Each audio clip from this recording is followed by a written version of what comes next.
Welcome to the Jancar show, essentially a collection of all the audio versions of my articles, as well as commentary and expansions I've done on their content. I hope you enjoy the listen. And if you want to go deeper into my process for getting back with an ex, consider grabbing my free reattraction cheat sheet. And if you want to go deeper into breakup recovery, consider grabbing my free recovery cheat sheet. These are simply one-page PDF documents full of tips and useful insights that you can implement right this second to reach your post-breakup goals.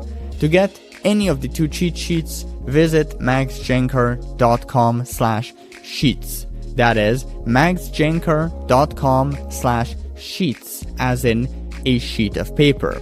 And with that out of the way, let's get right into our episode.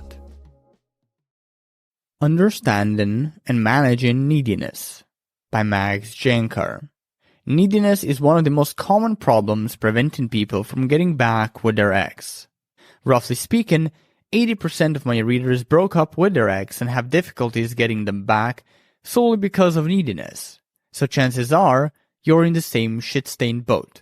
Neediness is, by definition, a direct result of our low self-esteem and self-worth, largely stemming from what's called an inferiority gap, which is what occurs when we put our ex on a pedestal and see ourselves as below them worthiness-wise.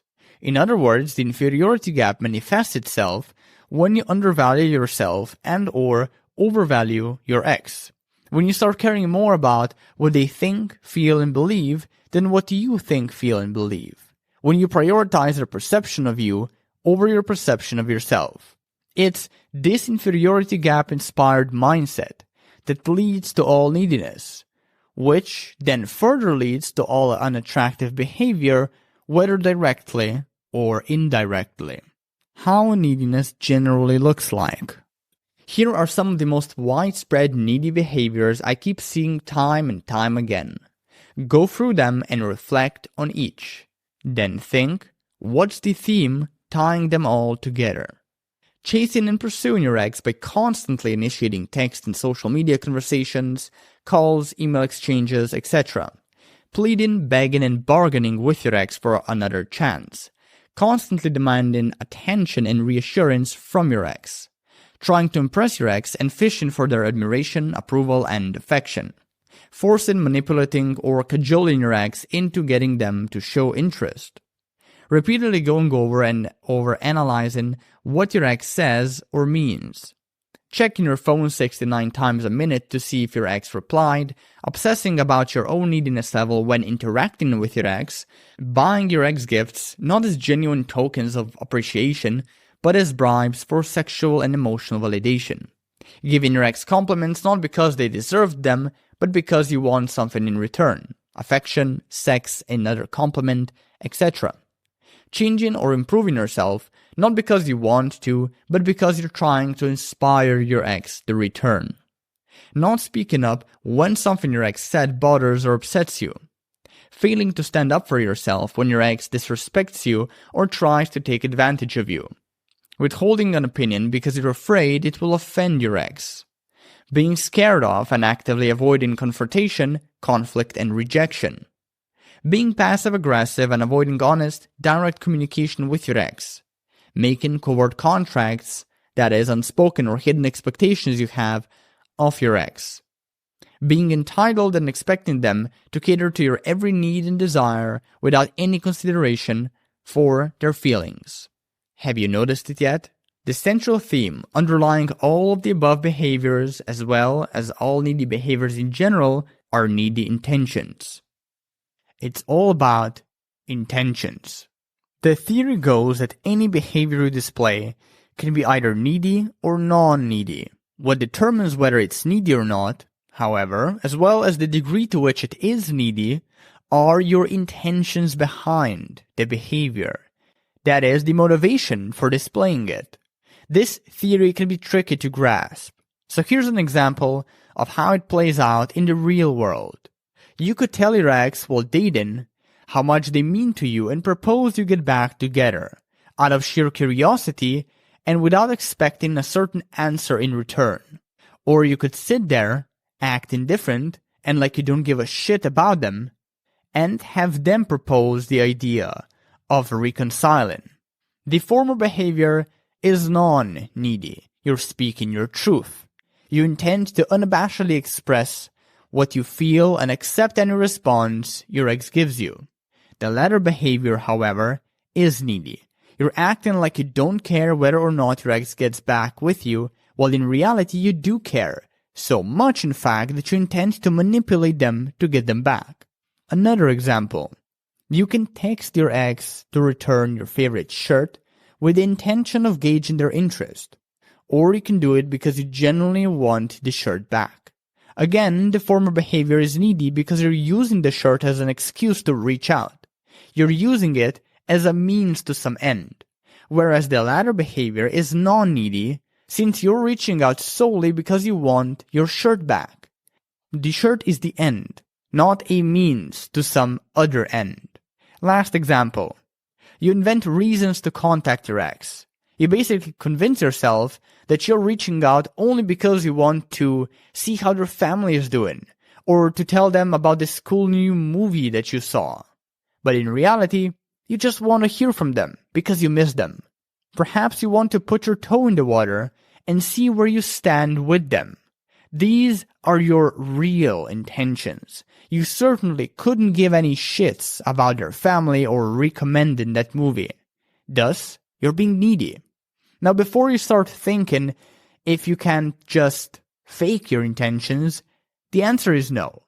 Not only would that yet again lead to performance, which, as I argued extensively, is a big no-no in a bunch of my articles on this website, but it's also just impossible to pull off.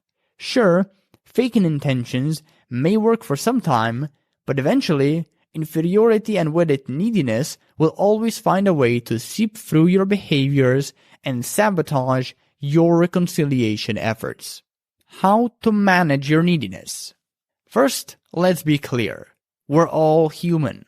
We all look for validation from our ex if we still like them. We all care what they think about us to a certain degree. Neediness never really goes away, and that's fine. Your goal should never be to eliminate neediness. Not only is that unrealistic, it's also impossible. The more you'll try to rid yourself of your neediness, the more it will expand. Besides, eliminating it will also mean gutting yourself of all emotions and empathy, and that's not a healthy way to live your life. Instead, your goal should be to better manage your neediness. Here are some guidelines on how to do this. Reprioritize your perception of yourself in relation to the perception of your ex. Focus on validating yourself more and less on receiving validation from them. Close your inferiority gap and start approaching reattraction through brutal honesty. Avoid needy behaviors, especially typical ones I listed a few paragraphs ago. Start taking care of and investing in core life areas like sleep, health, well-being, work, social life, etc. In a nutshell, managing neediness really boils down to nothing more than typical run-of-the-mill self-improvement. Now, this topic is beyond the scope of this article. In fact, it's a topic I'm wrestling throughout the majority of articles on my website. So rather than regurgitating everything they say, I'll just redirect you to my website, to my personal blog, maxjancar.com. And remember, your ex will never see your value as a person if you don't value yourself first. And throwing yourself into self-improvement is the only thing that will demonstrate them that value.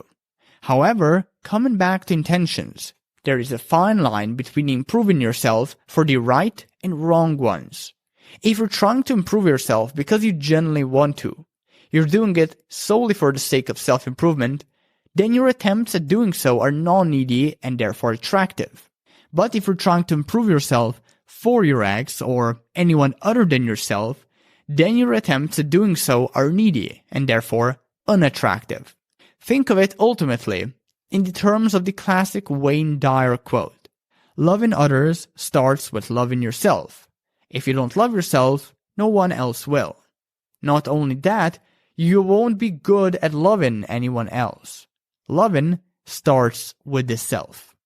Hello there, this is Max again. Just one more thing before you take off. If you want to go deeper with my process for getting an ex back, consider grabbing my free reattraction cheat sheet. And if you want to go deeper into breakup recovery, consider grabbing my free recovery cheat sheet. These are simply one-page PDF documents full of tips and useful insights that you can implement right this second to reach your post-breakup goals. So to get any of the two cheat sheets, just visit maxjancar.com/sheets. That is maxjancar.com/sheets, as in a sheet of paper. With that out of the way though, thank you for tuning in and take care.